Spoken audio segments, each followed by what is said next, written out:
Welcome to Target Market Insights, the multifamily and marketing podcast. Each week, John Kasman interviews multifamily and marketing experts to teach you how to find the best places to invest, attract investors, and grow your portfolio. You are listening to Target Market Insights with your host, John Kasman. Welcome to Target Market Insights. I'm your host, John Kasman. This is the Multifamily and Marketing Show, and I'm excited to bring you another great episode. Now, if you're enjoying this show, you have to do me a quick little favor, okay? Go to Apple Podcasts or wherever you're listening to the show and make sure you hit the subscribe button and make sure you leave that 5-star rating and review. And if you haven't already, make sure you check out all the other episodes and make sure you get all the great value and content out of those shows. Now, today's guest is my guy, Brad Smotherman. Brad Smotherman is a real estate investor and mentor who owns and manages a 7-figure per year flipping business. Now, Brad has invested in over 15 states from Michigan to Georgia, and he's completed over 400 transactions. He's also the host of a top 100 business podcast called Investor Creator. There, he teaches new and seasoned investors how to take their house flipping business to multiple 6- or 7-figure income without sacrificing freedom. Let's welcome to the show, Brad Smotherman. John, great to be with you. Appreciate you having me on. Absolutely, Brad. It's good to talk to you. I went very briefly over your bio. Why don't you take a minute and give us a little bit more context? Yeah, so I got involved in real estate when I was 17 years old. I woke up one morning and decided to get my real estate license. Now, John, I have no idea what I went to bed thinking about that night. I'm pretty sure it wasn't real estate being 17 years old, but I woke up and I was like, I'm going to go and do this. And my whole idea with it was, well, maybe I can make some decent income doing this and really just meet some great people, because this was between high school and college. And so I went into college, I started selling real estate. Now, my first 6 months, I made a total of $1,800. Now, John, I don't care how you budget. $1,800 doesn't pay the bills for 6 months, regardless of who you are. But somehow I made it work. And in 2006, I got picked up by a builder developer. He taught me new construction and development. And that worked out fantastic until the crash of 2008. And I learned some really great lessons during that time. But I went back into selling real estate after having about a 30-day hiatus in the accounting world, which I realized very quickly I could not do that kind of work. And so went back into selling real estate. And in 2010, I retired my real estate license just to do investment and have been having a lot of fun ever since. That's awesome. And you've been doing a lot of, flipping as well, finding deals, finding great opportunities. I want to dive into that a little bit. Talk to me about kind of that first flip project, right? You talked about everything you went through, waking up at 17, decided to become a real estate agent and, going into the construction side of the business and then deciding ultimately on being an investor. What was that first deal like? And walk us through that process of getting that deal.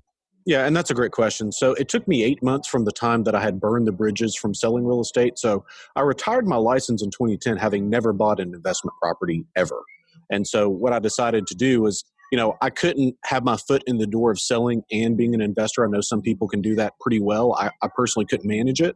And so I decided to burn the bridges, burn the ships. I'm going to retire that license, and I'm going to be an investor. And so it took me 8 months of marketing to hit my first deal. But a majority of what I do is I buy creatively and I sell with owner financing. So we're creating mortgage notes.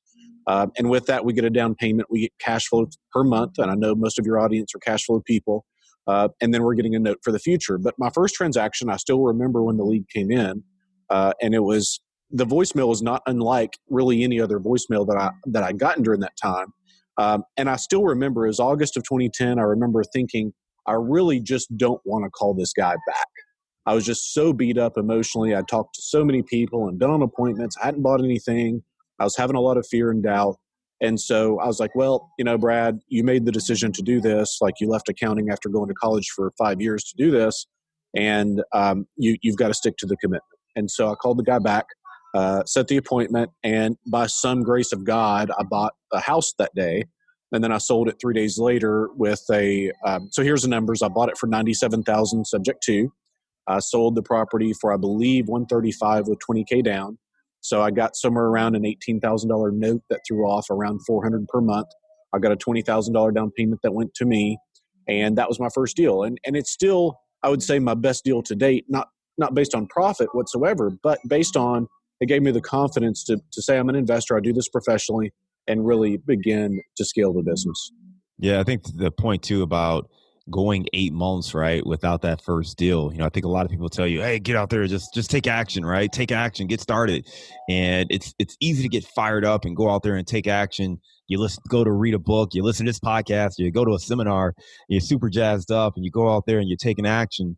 But when you don't see the results matching that action, it can start to wear you down a little bit. And you got to Yes. that 8 month mark, still hadn't done a deal. You didn't want to really call the guy back, and something told you, hey, you said you were committed. Go ahead and do this. You did it. You got the best deal that got you started at least.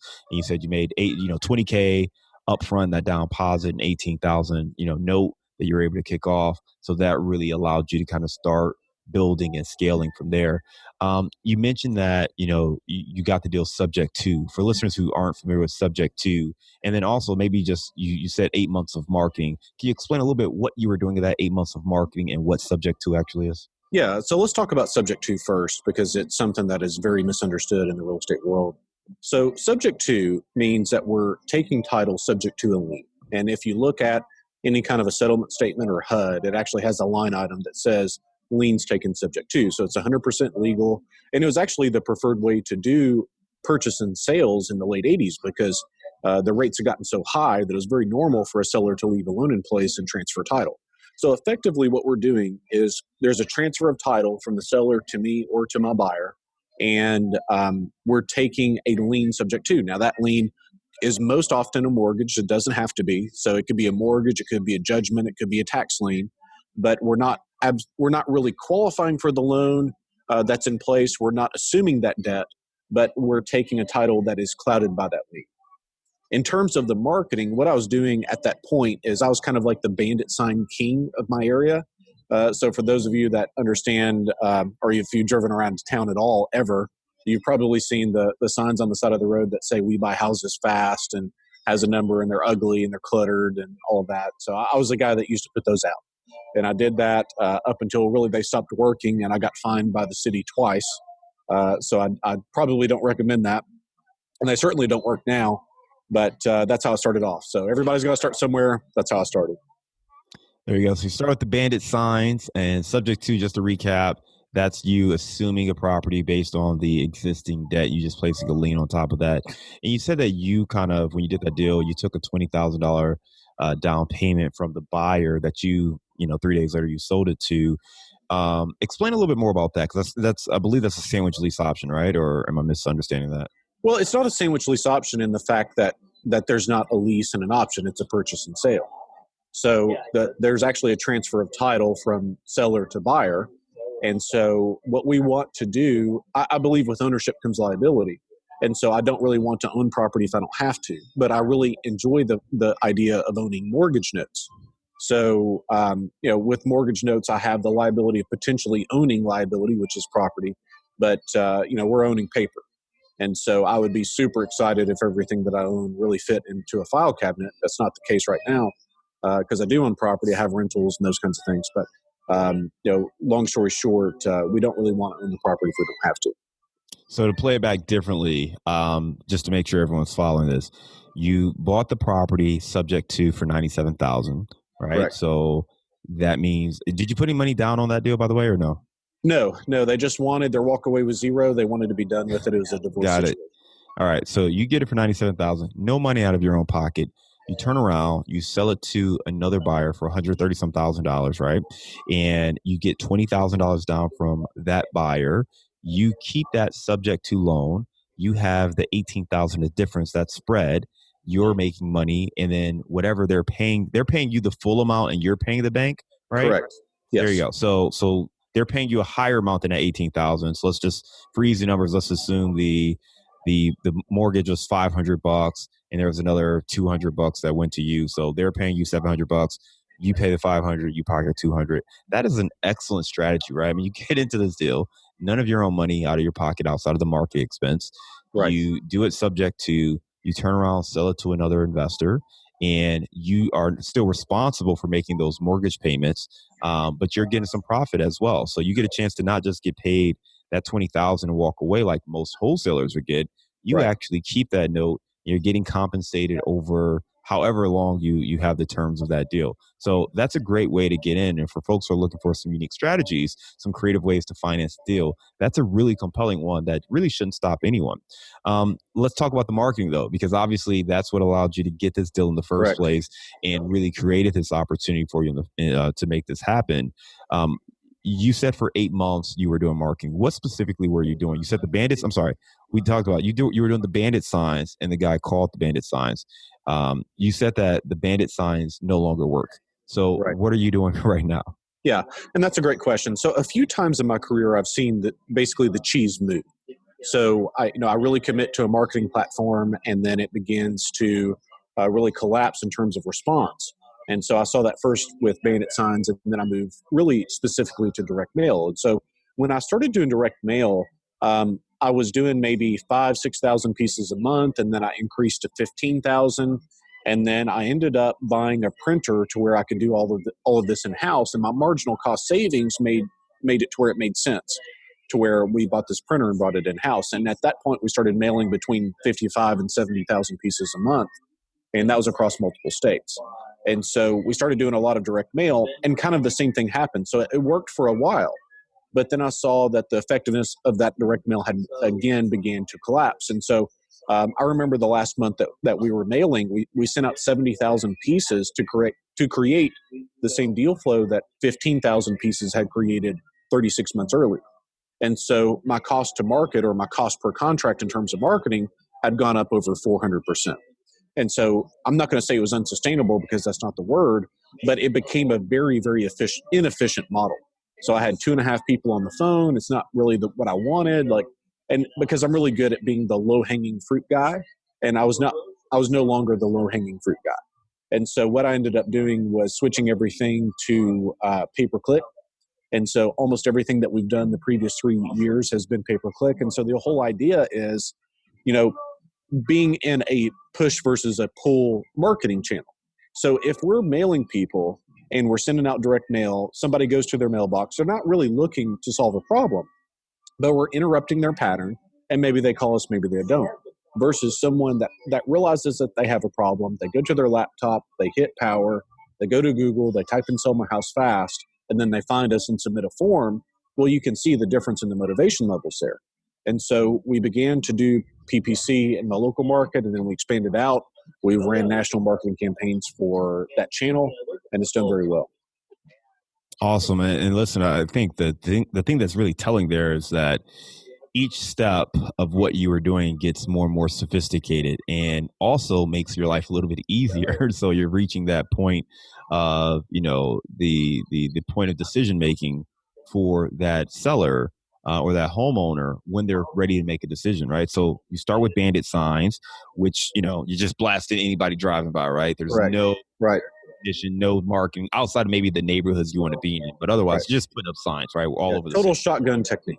Super shotgun, right? From there, you go to direct mail, where now you have a list. At least you have a list Right. of names, and for however you decide to filter that list, you're coming up with the list of people who you think may fit the criteria, or at least have the type of home you're looking for. You're mailing those out. You go from mailing 15,000 letters up to 70,000, and your cost just increased 400%. So when you have that, you make a decision to switch to pay-per-click, going online and really targeting those online users who are exhibiting more behavior that influences or starts to communicate that, Correct. hey, I'm looking to sell my home. Without giving away all of your magic, what are some of those indicators that you would know online, or that you set up your business for online, to know that someone is interested in potentially selling their home? Well, that's a great question. And so what we have found across our hundreds of transactions is that um, at the end of the day, we're not a real estate company. We're a marketing company with real estate as a means to an end. So if I could do this business better with dump trucks or swimming pools, then somehow I would figure that out, because I'm not in love with houses. Like they smell bad, they break, I'm not in love with houses. But that being said, we found that there's 5 main motivating factors that have been the driver of most of our transactions. And they are pre-foreclosure / behind on payments. And I look at that as similar but not the same. Inheritance, tired landlords, divorce, and health and safety issues. And I say safety because we bought more than just a couple of houses in my career from people actually being abused. And so being able to get them out of that situation has been really some of my favorite transactions across my career. But it all starts with the motivation. And so if you curtail your marketing to a motivating factor, whether that's a list for direct mail, which we've done. I mean, we've done divorce lists. We've done all the way to a medical malpractice list, which we tried just to test. Doctors that are under some kind of subpoena for medical malpractice. So we've done a lot of different things in terms of the marketing, but it all comes down to, in terms of most of our transactions, we see one of those motivating factors, if not more than one. So we have a transaction right now in Las Vegas where the seller is going through a divorce. She's 2 payments behind on payments. She just had a heart attack because she had drank too many Monster energy drinks, supposedly. That's what she told us. So, we have health, we have divorce, we have pre-foreclosure. And so anytime we're able to stack motivation in terms of having more than one motivating factor, it's certainly beneficial. We look at that lead and say, yeah, we're probably going to buy that. Listen, those are just compelling insights right there. You mentioned 5, and I may have missed one, but you said pre-foreclosure, inheritance, divorce, health and safety. There was another one too, right? Yeah, tired landlords. So really understanding the motivation of why they're searching. And I think you can reverse engineer strategically to say, Yes. all right, well, how do you intercept these individuals, right? So if you are going pay-per-click, how do you now use the internet to intercept these individuals and serve them a message that allows you to provide the solution for what they're looking for? So, I mean, do you have a landing page? Just maybe walk me through a little bit of kind of that funnel at a high level. Just, Yeah, do you sure. have a landing page set up, or how exactly do you walk them through from someone online searching to they get introduced to you and your company? Yeah, so when it comes down to it, we have a set of keywords and negative keywords. So a negative keyword is a keyword where we have figured out that we don't want to be a part of this keyword. So an example of that would be like home buyer. For some reason, the term home buyer does not do well, but the term divorce sale does extremely well, and it's one that's not very well known. So for your listeners, you can definitely work on that. But in terms of the funnel, so kind of how it works is they go to their computer or smartphone, they go to Google, they type in whatever keyword that we would show up for, they click on us. We assume that they're clicking on other people if we don't stop them from doing that. And I say stop to the extent that we can. So they go to our site, they type in. So what we want to do, number one, this is where a lot of people mess up, is they don't understand conversion, and they don't have highly converting pages. Okay, so and I'm not going to name names, but most, if not all, of the big box sources for real estate investor sites, they don't convert well. And so if we don't have a conversion rate that's above 15 or 20%, then we're going to be paying far, far more per lead than what I'm personally paying. Okay. So it comes down to the site being able to convert, getting the right traffic. So they put in their address first, then it takes them to the next part, which is name, phone number, email address. And so, and then there's a couple more questions that they can answer if they want to. Even if they don't, we've already captured the lead at that point. And so we strive to get to people within 5 minutes, because what we want to do is run what I call the triage call, which is a 5-question script that we do. And we want them to feel like the house is sold so that they're not automatically calling other people. So what I want to do is really stop them from going to other people. People in general are fairly lazy, including, most everyone that I know. And so if I can make them feel like, yes, we're going to buy the house is sold, when's the closing date? Okay, that closing date is okay. Then they're probably not going to move on to other people. And I've actually had situations. We bought a property in Savannah, Georgia one time where once we got it under contract and we're just kind of chit-chatting, the guy told my acquisition person, the seller told my acquisition person, he said, when I talked to your company, I knew that you guys were buying the house. And so I canceled the 2 realtors and the 1 investor that was coming that afternoon. And we bought the property, and it was a great deal. So it comes down to, we have to have converting web pages with good traffic. No, great information there. And I love the piece about conversion, because when you're doing pay per click, as the name implies, you are paying per click.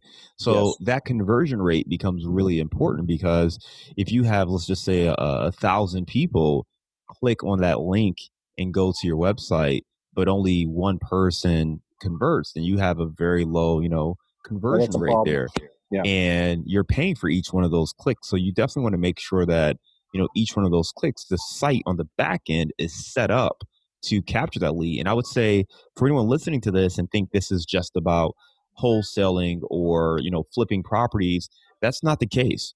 Anyone who's listening to this, for whatever your business is, if you have a business, this is vital information to think about.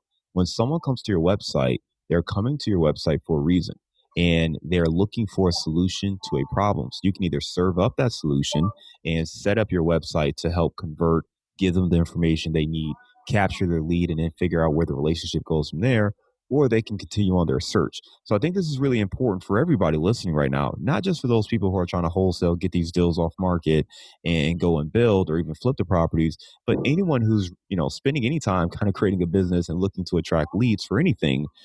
This is a great opportunity for you to revisit the way you think, the way you approach your website, the purpose of it, whether you have separate landing pages based on, what someone is searching for and things of that nature.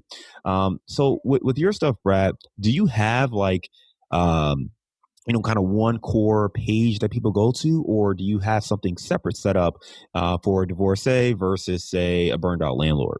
Yeah. So what we found is that a majority of the traffic comes from fairly generic keywords. So they may type in something like "sell my house fast" and then city state, but we don't really know why they're selling their house fast. And so we have not segmented it down to where we have a divorce page, we have an inheritance page, we have a tired landlord page, those sort of things.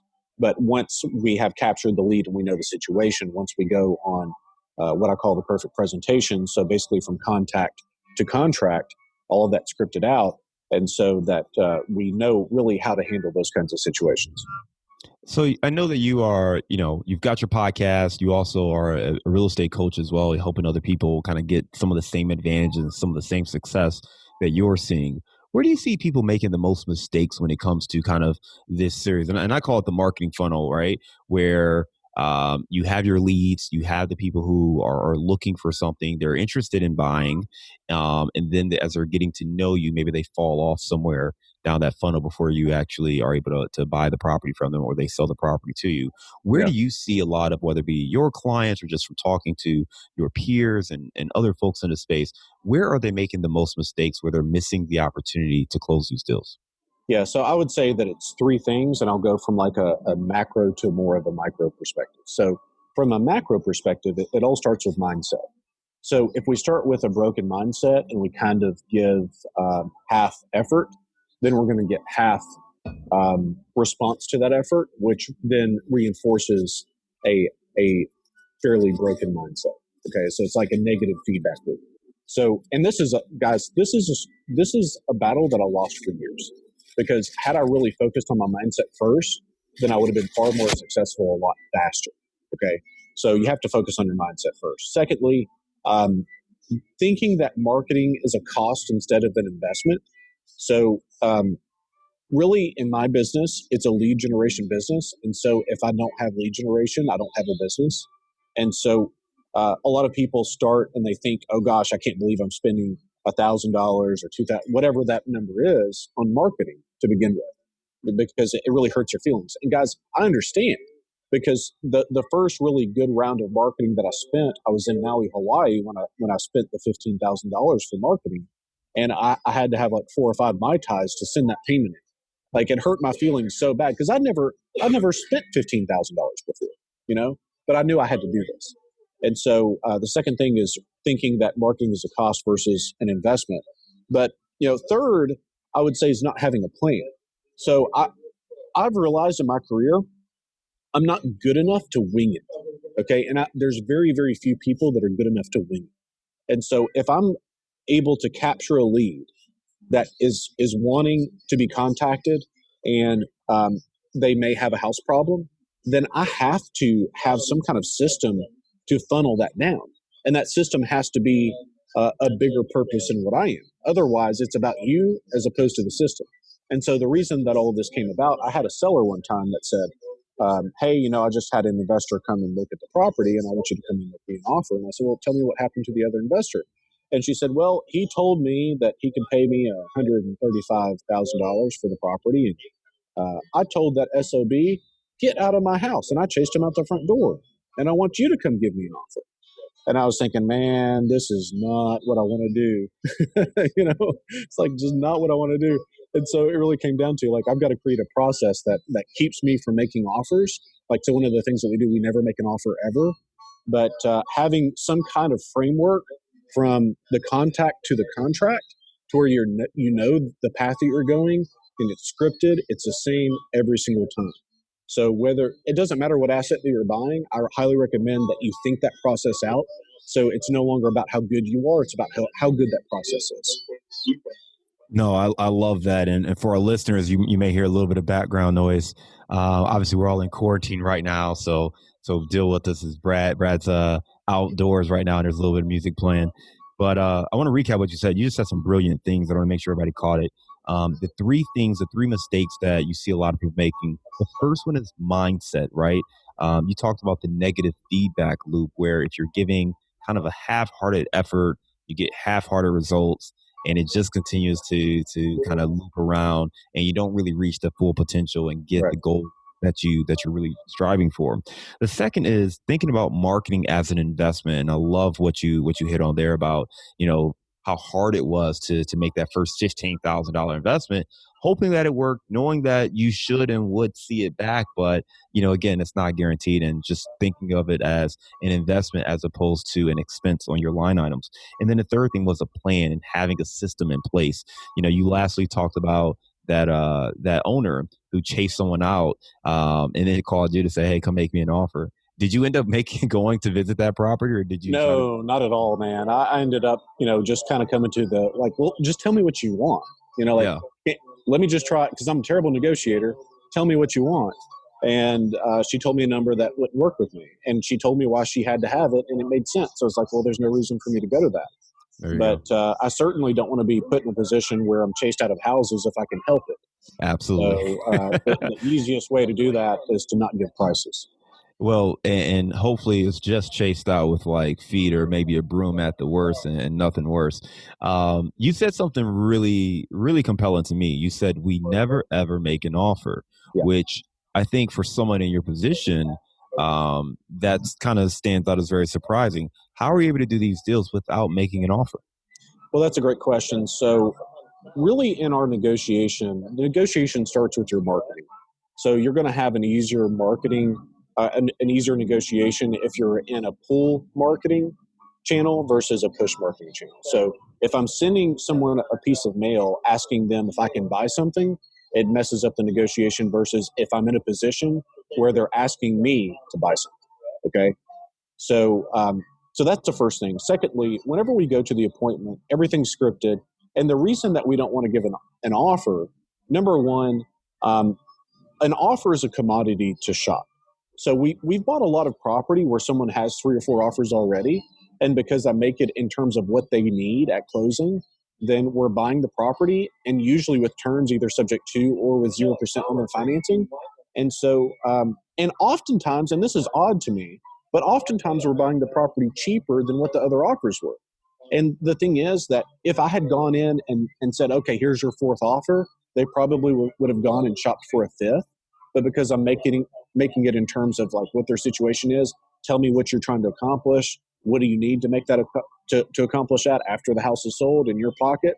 Then I'm able to buy more property. And so with that, if they make, basically what's happening is they're making me an offer. Hey, you can buy the property for this. Okay. And then I whittle it down to make sure that's the least that they'll take. Then I switch it to terms. Well, I can probably do that if we do it like this. So either subject to or 0% owner financing. We come to some sort of an agreement, and then I hammer it. If I could pay you that, then you'd sell me the house, right? Yes. Okay. And so at that point, it becomes very difficult for them to think about it because I haven't given them a price to think about. They've given me a price. I've thought about it, said that price would work for you today. They've said yes. Then I think about it some more, and then I meet them at their price if these terms. Okay. So and that's a lot to unpack, I know, But, at the end of the day, we don't want to be another commodity to shop. We want to have our own system to where they're playing in our ballpark. Listen, I think that's a powerful statement nonetheless, though, because you're talking about really solving their problem. And that's what you're doing. You're focusing on them, their Correct. problem. What do you need? Absolutely. And your It's a offer big is difference. based on what they need. And that may be terms. That may be, hey, I need to leave. I need this done in a week. I need this done in Yeah. 2 weeks, a month, or hey, I want to, whatever the case may be. I don't want to clean up. I don't want to take down my grandmother's belongings. Can you Yeah. pack it all up and do that for me? So, understanding what they're looking for, that makes you a fuller solution where they're not out there shopping based on a number. Great. I mean, that's a powerful tip. And I'll say too, this extends well beyond just, what you're doing talking to homeowners. I think anyone in the business, if you're reaching and connecting with people, understanding what they need and crafting a solution around that is way better than walking in the door and telling people what your price is, right? Absolutely. That's going to get you a lot further if you're focusing on their problems and giving them solutions to their problems than focusing on, whatever you need to make a deal work. And it allows you to be creative as well, right? So you may not be able to do a deal at the number that they want, but if you're willing to be creative and say, hey, here's some ways I can make that work, they're going to be open-minded. And the last thing I'll say is, when you have that pull strategy, you're right. They're coming to you. So you are the solution versus you being the person who thinks they are the solution to sell Correct. your property to them. So that dynamic shifts. And if they've reached out, they understand that. They know that they came on your website, they reached out, they're looking for help, they're looking to sell. They may have options, but nonetheless, they are hoping that you could potentially be the person that solves their problem. So approaching it that way is going to give you a leg up on the negotiation. Brad, lastly, before we go to our bullseye round, I want to talk a little bit more about your podcast, right? Can you talk to us about, why you started the podcast and what listeners can expect when they check it out? Well, I appreciate that. I started the podcast because I had spent a pretty significant amount of money for a mastermind group that ended up not really being what they said that they should have been. And so I'd taken my acquisition person to the first event that we had, and he said, man, like, you've got to do this. And I've seen your processes and I've seen your deals. Like, I know you're the real deal, and like, you should go and do this. And honestly, I threw cold water on it to begin with, because I was like, I just don't want to, like, we're focused on our business, like we have a real business. Let's focus on what we're doing well at. But, over time, it was like, okay, well, let me see if the message resonates. And so I started the podcast, and I'm not a professional podcaster. And like, I record basically when I have something that I think is, when I feel inspired to speak. And so, that being said, my podcast is really centered around our business, which is mostly marketing, negotiation, and deal structure, which is, in my estimation, creating mortgage notes. So it's a little bit different than what a lot of people do, and it's not something that everyone is going to resonate with, and that's 100% fine. But the marketing and negotiation side, I think, is paramount to whatever deal structure you want. So whether that is wholesaling, or you want commercial property, or whatever, like, you've got to be a good marketer to find that seller, right? And you've got to be a good negotiator once you get to the situation that you're trying to solve. And so, I've been podcasting for a couple of years, and it's just a lot of fun, and hanging out with guys like you, John, is just such a treat for me. Awesome. Let's move on to our bullseye round. You ready? Sure, let's do it. Give me a failure or an apparent failure that sets you up for later success. Not focusing on my mindset to begin with was a total catastrophe, because I lived from lack and fear. And once I realized that was a problem, really being able to focus on that a lot more than what most people do set me up for a lot of success. Give me a book that you've recommended or gifted the most in the last year. 12 Rules for Life by Jordan Peterson, without a doubt. Give me a digital or mobile resource you recommend for your business. This is going to be a little bit odd, but there's a guy named Glenn Harold that has a hypnotherapy track on iTunes. Highly recommended. That is a little odd, but we will check that out. Yeah. All right. Give me a daily habit that helps you stay focused on your goals. Waking up at 3:45. That's pretty early. 3:45. That might be the earliest we've heard on the show. Why so Well, I've early? got to be at the gym at 4.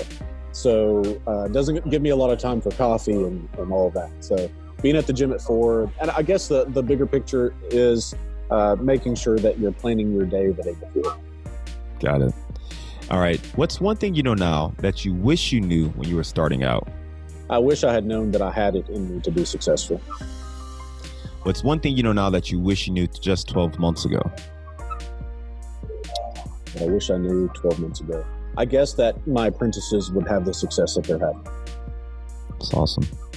All right. What are you curious about right now? What's next? All right. So where are you based right now? I'm based out of Nashville, Tennessee. Nashville, Tennessee. Awesome city. So Nashville, lots of great food in Nashville. Give me the best place to grab a bite in the city. That's a tough one, man. That's a tough one. There's a steakhouse, I think there's 3 in the country, that I really like, called Jeff Ruby's. And downtown, I believe on 4th and Union, really great place. There we go. Sounds like some great options there. So this has been very informative, Brad. Appreciate you coming on and sharing with us about, your business, how you really use marketing to find deals, how you structure your conversations with potential sellers, and how you structure your deals where you really lower your exposure and really maximize the value and the return. So really a great model that folks can learn more about. For those who do want to learn a little bit more about you, maybe check out your podcast, what is the best way for them to get in touch? Yeah, so on your whatever podcast platform you prefer, check out Investor Creator. And for those that want to email me directly, I don't mind you guys having my email address. It's brad@smotherman.com. Brad, thank you again for coming on Target Market Insights, the multifamily and marketing show. We hope you have a great day, and we'll talk again soon. Enjoyed it, man. Thank you.